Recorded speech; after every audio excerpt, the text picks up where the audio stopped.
मेरा पहला मुलाकात परम पूज्य गुरुदेव से सन 1980 में हुआ।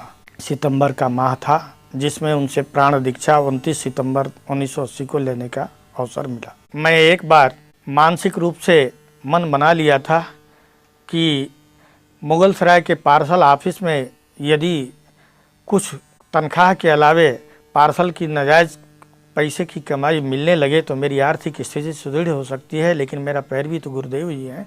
मैं शांति कुंज हरिद्वार तक पहुंचा और यही प्रबल इच्छा लेकर के पास लेकर के मैं छुट्टी लेकर के आया।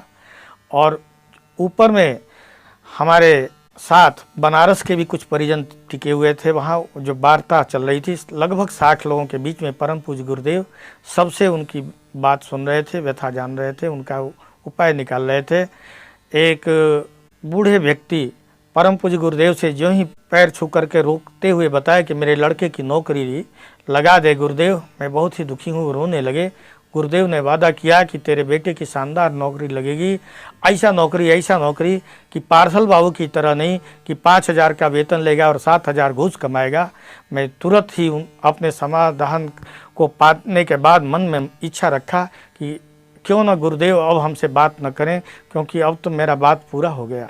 और यही हुआ, सबसे मिले और मेरा जब नंबर आया तो गुरुदेव हमसे कोई बात नहीं किए और मैं नीचे उतर गया चरण छूकर और एक कागज़ पर लिख कर दे दिया कि मैं रेल में जब भी रहूँगा, जब तक यहाँ सरकारी नौकरी में यहाँ रहूँगा, मैं इस तरह का नाजायज़ पैसा नहीं लूँगा। और ये मेरे लिए एक बहुत बड़ा प्रेरणा का स्रोत रहा, ये प्रसंग रहा। और बनारस के भाई साहब ने मुझे कहा कि कहिए पार्सल बाबू आपका क्या हाल है। मुझे पूरा याद हो गया कि आज इसी बात के लिए शर्मिंदा करने के लिए गुरुदेव ने मौका दिया है, मुझे चेत जाना चाहिए। और मैं उस दिन के बाद से मैं ये क्रम बंद कर दिया और मेरा मन के इच्छा भी भाग गया। और तब से अभी तक मैं इस तरह का पैसा के प्रति कोई मोह नहीं रखा हूँ, न इच्छा रखता हूँ। ये गुरुदेव ने मेरे अंदर ये सुधार लाया।